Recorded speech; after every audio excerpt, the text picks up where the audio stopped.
नमस्कार, स्वागत है आप सभी का। मैं हूं आपके साथ शांतनु त्रिपाठी। बुलेटिन की शुरुआत करेंगे बड़ी खबर के साथ। खबर जम्मू कश्मीर से है, जहां पर एक बड़ा हादसा हो गया। आपको बता दें किश्तवाड़ जिले में बादल फटने के मामले पर बड़ी खबर। आपको बता दें बाढ़ और मलबे में दबने से 60 लोगों की मौत की खबर सामने आ रही है। 100 से ज्यादा लापता बताए जा रहे हैं। जम्मू कश्मीर के किश्तवाड़ में ये भयानक आपदा आई, जिसमें मलबे में दबने से 60 की मौत की खबर अभी तक सामने आ रही है। 100 से ज्यादा लापता है, 180 घायल हुए हैं, 400 लोगों को बचाया गया है। एनडीआरएफ की टीम सर्च और रेस्क्यू ऑपरेशन में लगातार जुटी हुई है। जम्मू कश्मीर पुलिस, एसडीआरएफ एजेंसियां ऑपरेशन में लगातार जुटी हुई हैं। किश्तवाड़ में बादल फटने के बाद ये आपदा आई। आप देखिए, बाढ़ और मलबे में दबने से 60 लोगों की मौत हो गई है। अभी तक 60 की मौत की खबर सामने आ रही है। 100 से ज्यादा लोग जो है वो लापता है। वहीं 180 लोगों के घायल होने की खबर है। 400 लोगों को सुरक्षित भी बताया गया है। चलिए खबरों में आगे बढ़ेंगे, लेकिन उससे पहले सीएम योगी आदित्यनाथ क्या कुछ कह रहे हैं, सुनते हैं। डबल इंजन की सरकार ने वीरांगना अवंतीबाई लोधी के प्रति श्रद्धा और सम्मान का भाव रखते हुए बदायूं में पीएसी की एक नई बटालियन की स्थापना की और वहां पर वीरांगना अवंतीबाई लोधी के नाम से इस नई बटालियन को, जो महिलाओं के लिए ही समर्पित है, प्रदेश की बेटियों के लिए समर्पित है, वह उनके नाम पर, और इस समय हमारी सरकार वहां पे अवंतीबाई लोधी जी का एक मूर्ति की स्थापना के कार्यक्रम को भी आगे बढ़ाई है। भारतीय जनता पार्टी नेतृत्व की सरकार आने के बाद मातृशक्ति के प्रति सम्मान व्यक्त करते हुए डबल इंजन की सरकार में, जहां भारत सरकार के सहयोग से महारानी लक्ष्मीबाई जी के नाम पर झांसी में केंद्रीय कृषि विश्वविद्यालय की स्थापना हुई, वहीं बांदा में महारानी दुर्गावती के नाम पर मेडिकल कॉलेज का भी नामकरण किया गया। 3 नई बटालियन प्रदेश के अंदर मातृशक्ति को समर्पित किया गया, जिसमें लखनऊ में वीरांगना उदा देवी के नाम पर, गोरखपुर में वीरांगना झलकारीबाई कोरी के नाम पर, और बदायूं में वीरांगना अवंतीबाई लोधी जी के नाम पर ये 3 नई बटालियन पीएसी की स्थापित हो रही हैं। इसके साथ ही आदरणीय प्रधानमंत्री जी की प्रेरणा से लोकमाता अहिल्याबाई होलकर की स्मृतियों को बनाए रखने के लिए प्रदेश के अंदर कामकाजी महिलाओं के लिए 7 स्थानों पर श्रमजीवी छात्रावास के निर्माण के कार्यक्रम को आगे बढ़ाने का काम किया गया है। ये नए छात्रावास कामकाजी महिलाओं के लिए एक सुरक्षित स्थल के रूप में उन्हें आसानी से अपने नौकरी के लिए, अपने रोजगार के लिए एक आश्रय स्थल के रूप में उन्हें आगे बढ़ने के लिए प्रेरित करेगी। उत्तर प्रदेश पुलिस बल में पिछले 8 वर्ष में 2,19,000 से अधिक पुलिस कार्मिकों की भर्ती हुई। इसमें 20% प्रदेश की बेटियां भर्ती हों, इसकी व्यवस्था की गई, और आज पर्याप्त मात्रा में प्रदेश की बेटियां प्रदेश के अंदर मिशन शक्ति के अभियान को प्रभावी ढंग से आगे बढ़ाने का काम कर रही हैं। मातृशक्ति के प्रति इस सम्मान को आगे बढ़ाते हुए लोकमाता अहिल्याबाई होलकर की जन्म शताब्दी महोत्सव के अवसर पर भारतीय जनता पार्टी की डबल इंजन सरकार ने अनेक कार्यक्रम और विभिन्न प्रकार के रचनात्मक अभियान को आगे बढ़ाया। आज के इस अवसर पर जब हमें वीरांगना अवंतीबाई लोधी जी के पावन जयंती कार्यक्रम में हम लोग यहाँ पर उपस्थित हुए हैं, मैं एक बार फिर से उनकी स्मृतियों को नमन करता हूँ और प्रदेशवासियों की ओर से विनम्र श्रद्धांजलि भारत माता की ऐसी महान वीरांगना के प्रति उनके श्री चरणों में समर्पित करता हूँ।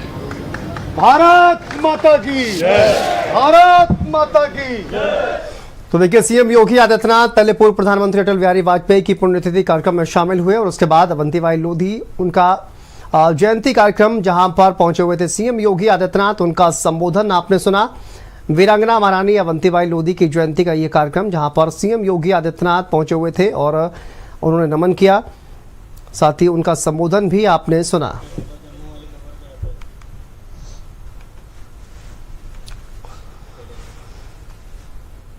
और आगे बढ़ते हैं, बात करेंगे जम्मू कश्मीर के किश्तवाड़ की, जहां पर बादल फटने से भारी तबाही देखने को मिली है। बाढ़ और मलबे में दबने से अभी तक 60 लोगों की मौत की खबर सामने आ रही है, तो वहीं 100 से ज्यादा लोग लापता हैं। 180 लोग घायल हुए हैं, 400 लोगों को बचाया भी गया है। एनडीआरएफ की टीम लगातार सर्च और रेस्क्यू ऑपरेशन चला रही है।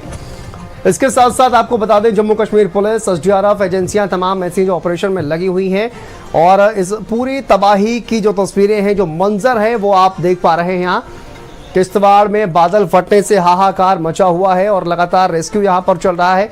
और हमारे सहयोगी दीपांकर हमारे साथ जुड़ गए हैं। दीपांकर, अभी फिलहाल क्या स्थिति है वहां पर? 60 लोगों की मौत की खबर सामने आ रही है, 400 लोगों का रेस्क्यू भी किया गया है, कई लापता भी हैं। जी हाँ, बिल्कुल। माता मचेल के दरबार में हजारों लोग यात्रा के लिए जिला किश्तवाड़ में जाते हैं और हम आपको बताएं कि 3 दिन पहले यानी कि 14 अगस्त को दोपहर को 12:20 पे एक बहुत बड़ा क्लाउड बर्स्ट हुआ, जिससे फ्लैश फ्लड आ गया और जो यात्रु किशोती में क्रॉस कर रहे थे, 9 किलोमीटर ऊपर माता रानी का दरबार है, जो क्रॉस कर रहे थे वो और स्थानीय लोग, जो छोटी छोटी दुकानें हैं, वहां पे एक बहुत बड़ा लंगर लगा हुआ था। लगभग अगर हम कहें तो 200-300 लोग जो है वो एकदम से चपेट में आ गए हैं और अब तभी से लगातार स्थानीय जो लोग हैं उनके साथ साथ एनडीआरएफ को टीमें भी बुलाई गई हैं, एसडीआरएफ भी, जम्मू कश्मीर पुलिस के जवान और सेना के लगभग 300 जवान जो है वो रेस्क्यू ऑपरेशन में लगे हैं। और अभी तक की जो अपडेट, जैसे आपने भी दर्शकों को बताया कि हम आपको बताते कि 60 के करीब डेड बॉडीज जो है वो रिट्रीव कर ली गई है। हालांकि जो मिसिंग है वो 100 के करीब बताए जाते हैं। 75 की लिस्ट जो है वो बनाई जा चुकी है, लोगों ने जो लिखवाया है, और कई ऐसे हैं जो अभी तक अपनों को ढूंढ रहे हैं। पूरा पहाड़ी का इलाका है, दूर दराज इलाका है और ये वो इलाका है जहाँ पर माता मचेल के दरबार से ऊपर जो ग्लेशियर पॉइंट है, वहां से गोमुख है चिनाब नदी का। चिनाब नदी आप जानते हैं बहुत ही रुद्र रूप जो है वो जब पहाड़ों से नीचे की तरफ आती है तो होता है उसका, और ये इलाका बिल्कुल उसके कॉर्नर पर पड़ता है और ऐसे में ये बहुत त्रासदी हुई है। खुद यहाँ के जो एमपी हैं और मिनिस्टर है आपके डॉक्टर जितेंद्र सिंह, वो भी कल दिल्ली में फंक्शन अटेंड करने के बाद कल देर रात पहुंचे हैं। सीएम उमर अब्दुल्ला भी कल पहुंचे थे। रेस्क्यू ऑपरेशन लगातार जारी है, जहां एक तरफ हमारी संवेदनाएं उन 60 परिवारों के साथ है जिन्हें डेड बॉडीज मिली हैं। आज क्रिमेशन अलग अलग जगह पर हो रहे हैं। इनमें हम आपको बताएं, हरियाणा का एक परिवार है, 4 लोग शामिल हैं। मध्य प्रदेश का एक परिवार है, 4 लोग शामिल हैं। इसी तरह से आरएसपुरा का एक परिवार है, 9 लोग एक ही परिवार के नहीं मिल रहे थे, लेकिन एक लेडी की डेड बॉडी मिलने के बाद पूरे परिवार में कोहराम मच गया है और उन्हें अब पता लग गया है कि अगर एक ही डेड बॉडी मिली है तो निश्चित तौर पर बाकी 8 भी वहीं पे दफन हुए होंगे या बह गए होंगे। सबसे बड़ी दिक्कत ये है कि ये परिवार सारे ढूंढ रहे हैं, लेकिन स्थिति अगर हम आपको समझाने की कोशिश करें, ऊपर से क्लाउड बर्स्ट। बहुत शुक्रिया दीपंकर, आप नजर बना के रखिए फिलहाल इस तमाम जानकारी के लिए। बहुत शुक्रिया आपका। चलिए आगे बढ़ते हैं, बात करेंगे श्री कृष्ण जन्माष्टमी की। और श्री कृष्ण जन्माष्टमी की पूरे देश में धूम मची हुई है और साथ ही साथ मथुरा में किस तरह की तैयारियां चल रही हैं। आज भगवान श्री कृष्ण का जन्मोत्सव बड़े ही धूमधाम से कान्हा की नगरी में मनाया जा रहा है। श्री कृष्ण जन्म स्थान पर ब्रज के जो तमाम मंदिर हैं वहां पर भी आज सजावट देखने को मिलेगी और श्री कृष्ण जन्मभूमि को बिल्कुल दुल्हन की तरह सजाया गया है। श्री कृष्ण जन्मस्थान की तरफ जाने वाले चौराहे को भी कलरफुल लाइटिंग बैलून से सजाया गया है। तो देखिए जन्म स्थान पर किस तरह की सजावट है और जन्मदिन पर जिस तरह की सजावट होनी चाहिए, ठीक वैसे ही पूरे शहर को कहा जाए कि मंदिर के आसपास का जो इलाका है उसको भी सजाया गया है। श्री कृष्ण जन्माष्टमी को लेकर सुरक्षा के भी व्यापक इंतजाम किए गए हैं और आज सीएम योगी आदित्यनाथ भी मथुरा पहुंचेंगे।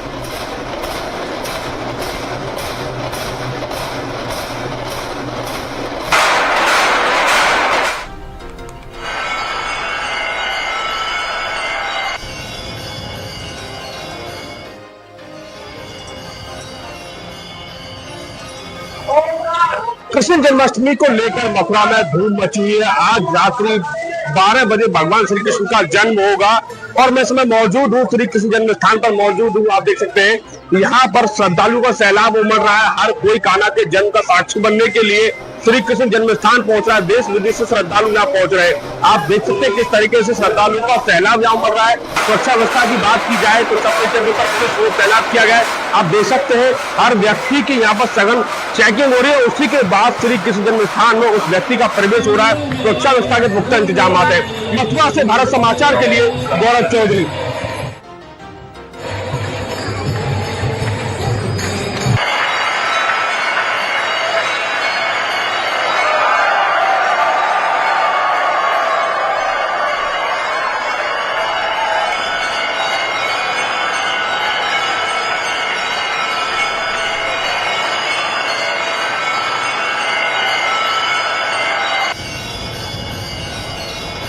तो श्री कृष्ण जन्माष्टमी की धूम है। मथुरा से तस्वीरें आप देखिए, भक्तों का सैलाब किस तरह से पहुंचा हुआ है और श्री कृष्ण जन्म स्थान जहां पर एक अलग ही नजारा आपको आज देखने को मिलेगा। लखनऊ की बात करें, लखनऊ में श्री कृष्ण जन्माष्टमी को लेकर बाजारों में रौनक छाई हुई है। सर्राफा मार्केट में चांदी के लड्डू गोपाल, राधा कृष्ण की मूर्तियों के साथ चांदी की बांसुरी, कंगन, पायल और उनके आभूषणों की धूम देखने को मिल रही है। तो लखनऊ के बाजार जहां पर आप देखिए किस तरह से लड्डू गोपाल की मूर्तियां कृष्ण जन्माष्टमी का पर्व है और इसको लेकर के जो बाजार है उसमें खासा जो है उत्साह दिखाई दे रहा है और खासा धूम भी दिखाई दे रही है। अलग अलग तरीके के जो श्री कृष्ण भगवान है उनके तमाम जो आभूषण है वो सोने चांदी के जो है आप मार्केट में जो है आप देख सकते हैं कि किस तरह से लड्डू गोपाल हैं वो आपको दिखाई दे रहे हैं। भगवान श्री कृष्ण की जो मूर्तियाँ हैं वो आपको चांदी की दिखाई दे रहे हैं। इसके अलावा इनके जो पूरे आभूषण हैं, चाहे जो है मुकुट की बात करें, बांसुरी की बात करें, पायल की बात करें, तमाम चीज़ें अलग अलग आपको देखिए अलग अलग डिजाइन में जो है दिखाई दे रही हैं। श्री कृष्ण जन्माष्टमी पे बहुत वैरायटीज़, बहुत आइटम्स हैं जिसमें आप बांसुरी में जाएंगे तो उसमें कई तरह की बांसुरी है, हल्की भारी सब तरह की बांसुरी हैं। इसी तरह आप मुकुट में जाएंगे तो आपको हल्का भारी सब तरह का मुकुट मिल जाएगा। तो कुल मिला के ये है कि वैरायटीज़ बहुत हैं और इसमें ज़्यादातर लोग पसंद कर रहे हैं जो लड्डू गोपाल की पायल जो हमने बहुत इस तैयार की है और उसको लोग पसंद कर रहे हैं। हल्की जैसे रेंज हल्की भी रखी क्योंकि चांदी इस समय बहुत महंगी है तो उस हिसाब से कम रेंज से और मतलब जिसकी जैसी डिमांड हो उस हिसाब से। अरविंद साथ अनुप कुमार, भारत समाचार, लखनऊ। आगे बढ़ते हैं, राजधानी लखनऊ में वीरांगना महारानी अवंतीबाई लोधी की जयंती मनाई गई और इस दौरान उनकी प्रतिमा पर पुष्पांजलि अर्पित की गई। कार्यक्रम में deputy CM Brajesh Pathak, BJP प्रदेश अध्यक्ष भूपेंद्र चौधरी समेत तमाम पदाधिकारी मौजूद रहे। लखनऊ से तस्वीरें हैं, वीरांगना महारानी अवंतीबाई लोधी की जयंती का कार्यक्रम जहां पर पहुंचे हुए थे deputy CM Brajesh Pathak, UP BJP अध्यक्ष भूपेंद्र चौधरी और तमाम पदाधिकारी। और देखिए प्रतिमा पर माल्यार्पण किया गया क्योंकि आज महारानी अवंतीबाई लोधी की जयंती है और अवंतीबाई लोधी की प्रतिमा पर पुष्पांजलि अर्पित करते हुए डिप्टी सीएम ब्रजेश पाठक और यूपी बीजेपी अध्यक्ष भूपेंद्र चौधरी और तमाम भारतीय जनता पार्टी के जो नेता हैं पहुंचे हुए थे। देखिए अखिलेश जी फ्रस्ट्रेशन में है, उनकी पीडीए सिर्फ परिवार डेवलपमेंट अथॉरिटी है। वो बताएं एक परिवार में इतनी बड़ी संख्या में एमपी क्यों बना रहे हैं? वो क्या अन्य किसी के बारे में विचार नहीं कर सकते हैं? अन्य कोई ओबीसी समाज में नहीं है? दूसरा, मैं बार बार कहता हूं, यदि अल्पसंख्यक खासकर मुस्लिम समाजवादी पार्टी को वोट देना छोड़ दे, ये 2% की पार्टी रह जाएगी। केवल अल्पसंख्यकों का तुष्टीकरण करके ये सत्ता में आने का जो सपना देख रहे कभी पूरा नहीं होगा। समाजवादी पार्टी में हिम्मत है तो अखिलेश यादव जी कहें कि मुस्लिमों को बराबर का हिस्सेदारी देने जा रहे हैं। जिस ढंग से उन्होंने मुस्लिम समाज का यूज करके बिरयानी में तेज पत्ते की तरह उनका राजनीति में उपयोग किया है, आने वाले दिनों में समाजवादी पार्टी को उत्तर प्रदेश के मतदाता कभी माफ नहीं करेंगे। गुंडई अराजकता के सिवा इनके पास कुछ नहीं है।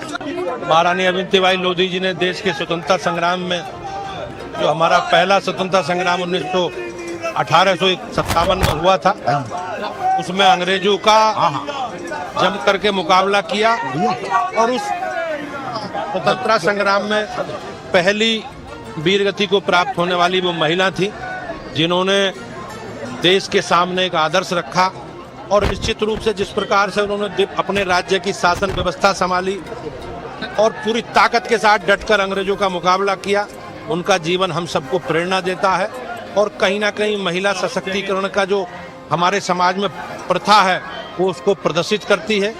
ऐसी लोक नायिका महारानी अवंतीबाई लोधी जी को मैं श्रद्धांजलि अर्पित करता हूँ।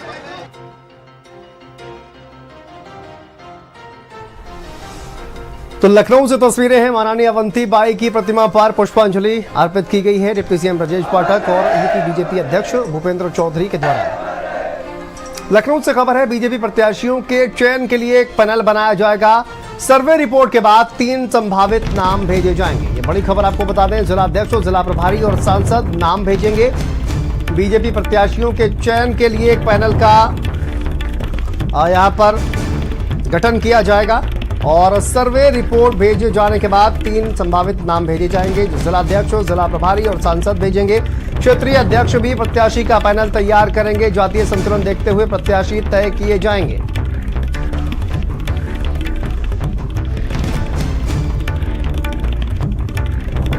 संदीप हमारे सहयोगी जुड़ गए हैं ज्यादा जानकारी के साथ। संदीप, ये जो चयन के लिए एक पैनल बनाया जाएगा बीजेपी प्रत्याशियों के लिए, क्या प्रक्रिया इसको लेकर होगी और किस चुनाव के लिए ये चयन होगा, क्या कुछ जानकारी है? देखिए शांतनु, 2027 के चुनाव के लिए भारतीय जनता पार्टी देखिए अभी से ही जो है वो लग चुकी है और हर एक रणनीति पर देखिए काम किया जा रहा है। ये देखा जा रहा है कि देखिए भारतीय जनता पार्टी विधायकों को लेकर देखिए जहां एक तरफ जानकारी मिल रही है सूत्रों के अनुसार, हालांकि कि एक इंटरनल सर्वे भी देखिए कराया जा रहा है विधायक की छवि को लेकर, उसके काम के प्रदर्शन को लेकर, और उसी के बाद इस सर्वे के बाद में देखिए विधायकों के नामों का जो देखिए एक पैनल तैयार किया जाएगा। इसमें कई तरीके की कैटेगरी भी रखी गई है, कई तरीके के लोगों को जिम्मेदारी दी गई है। बीजेपी प्रत्याशी चयन के लिए देखिए संगठनात्मक जिलों से एक पैनल तैयार कराएगी, जिसमें देखिए जिला अध्यक्ष, जिला प्रभारी, सांसद मिलकर प्रत्येक विधानसभा क्षेत्र में से 3-3 संभावित जो उम्मीदवार हैं उनके पैनल का नामों को देखिए तैयार करेंगे। और उसी के साथ साथ ये पैनल जो है वो प्रदेश कोर कमेटी के सामने रखा जाएगा। कोर कमेटी प्रत्येक जिला अध्यक्ष, जिला प्रभारी के साथ पैनल में नामित जो नाम है उनको तय करेगी। अब देखिए ये देखा जा रहा है कि भारतीय जनता पार्टी 2027 में किसी तरीके की कोई कोर कसर नहीं छोड़ना चाहती है, तो इसमें विधायकों को भी लेकर देखिए कैटेगरी रखी गई है, यानी A, B, C। इसमें यह देखा जा रहा है कि जिनकी अपने क्षेत्रों में बेहतरीन पकड़ है, जिन्होंने अपनी जो भी उनकी योजनाएं होती हैं, जो उनकी राशि होती है, उसका पूरा उपयोग किया, यानी योजनाओं का सीधा लाभ जनता को पहुंचाया है। जातिगत आंकड़ों के हिसाब से, लोकप्रियता के हिसाब से जनता में उनकी मजबूत पकड़ किस तरीके की है, इसको लेकर जो है उनको सबसे पहले उनके नामों को पहला रखा जाएगा। फिर इसी के साथ साथ देखिए औसत प्रदर्शन है, लेकिन उनको जो है आगे बढ़ाया जा सकता है। ऐसे लोगों को जो है बी कैटेगरी में रखा जाएगा। और ये देखा जा रहा है कि जिनकी देखिए बहुत कमजोर पकड़ रही, जो अपने क्षेत्रों में बहुत कम निकले और जीत की देखिए जो कम संभावना है, ऐसे लोगों को देखिए कैटेगरी जो है उनको सी में रखा जाएगा। लेकिन ये देखा जा रहा है कि जिनकी लोकप्रियता ज्यादा है, जिनकी जनता में पकड़ अच्छी है, उनकी जो टिकट है वो पक्की मानी जा रही है। और उसी के साथ साथ देखिए पैनल के माध्यम से ये भी देखा जा रहा है कि कोई ऐसा विधायक तो नहीं है जो कहीं ना कहीं से उसके विचार जो है वो किसी भी विपक्ष के नेता से मिलते हैं, या उसकी जो ये कहा जा सकता है कि उठना बैठना जो है विपक्ष के नेताओं से। ठीक है, बहुत शुक्रिया संदीप आपका इस तमाम जानकारी के लिए, अपडेट के लिए। आगे बढ़ते हैं। गोरखपुर से एक बड़ी खबर है जहां पर कलयुगी बेटे ने पिता की हत्या कर दी। गोरखपुर से यह खबर सामने आ रही है। सोते समय सिर पर भारी वस्तु से प्रहार किया और बेटे ने पिता को मौत के घाट उतार दिया। गोरखपुर से यह बड़ी खबर सामने आ रही है जहां पर एक कलयुगी बेटे ने पिता की हत्या कर दी। सोते समय सिर पर किसी भारी वस्तु से प्रहार किया और अपने ही पिता को मौत के घाट उतार दिया। सूचना पर सीओ कैंट और एसओ एम्स पहुंचे हैं। पुलिस ने हत्यारे बेटे को हिरासत में लिया है। आरोपी नशे में अक्सर विवाद करता था, ये जानकारी निकलकर सामने आ रही है। जिले के एम्स क्षेत्र के रजही का यह मामला। गोरखपुर से यह खबर सामने आ रही है जहां पर एक कलयुगी बेटे ने अपने ही पिता को मौत के घाट उतार दिया। विकास शाही हमारे सहयोगी जुड़ गए। विकास, क्या वजह रही, हत्या क्यों की गई है एक बेटे के द्वारा अपने पिता की? आपको बता दें जो पूरा मामला है ये एम क्षेत्र के रजई का है, जहाँ पे एक नशे का आदी बेटा रोज अपने पिता से झगड़ा करता था और कल रात में झगड़ा काफी बढ़ गया जब वो शराब पी के आया।